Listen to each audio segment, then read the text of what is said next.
جی ہاں بالکل، پورے پاکستان کی طرح خانپور ریلی میں شہریوں کی کثیر تعداد نے شرکت کی۔ ریلی میں assistant commissioner Khanpur Nasir Shahzad Dogar, M P A Mian Shafi Muhammad, ticket holder P T I seat Abdul Majid, civil defence, tiger force کے نوجوانوں، ریسکیو 1122 کے نوجوانوں نے شرکت کی۔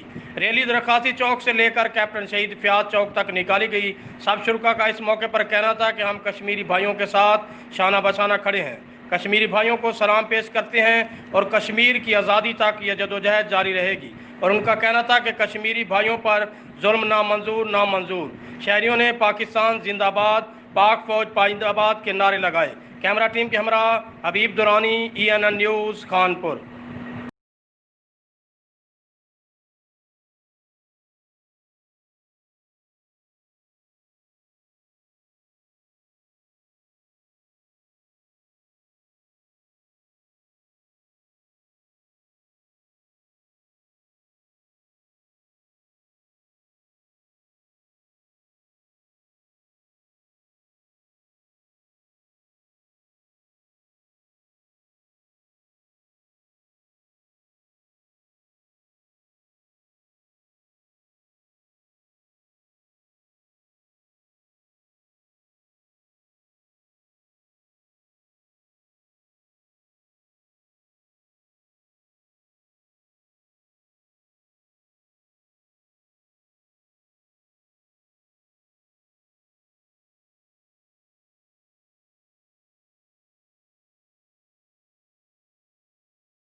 جاری کیا جو پیش کیا جائے گا اقوام متحدہ میں، جس کو کشمیر میں شامل کر لیا گیا، کشمیر کو اس نقشے میں شامل کر لیا گیا، اور انشاءاللہ بہت جلد ہم اسی اپنی ویژن دیتی ہے۔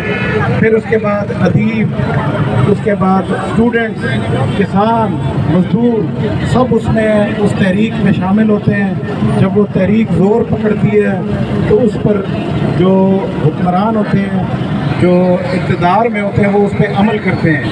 انشاءاللہ تعالیٰ یہ جو پولیٹیکل میپ جاری ہوا ہے، اس میں آپ سب کسان، مزدور اور دانشور، ادیب اور ہمارے عمراء سب اس میں شامل ہوں گے، اور پولیٹیکل لیڈرشپ کے ساتھ شامل ہو کے انشاءاللہ ہم قائد اعظم کی ویژن کے مطابق، عمران خان کی ویژن کے مطابق کشمیر کو انشاءاللہ آزاد کرائیں گے۔ شکریہ۔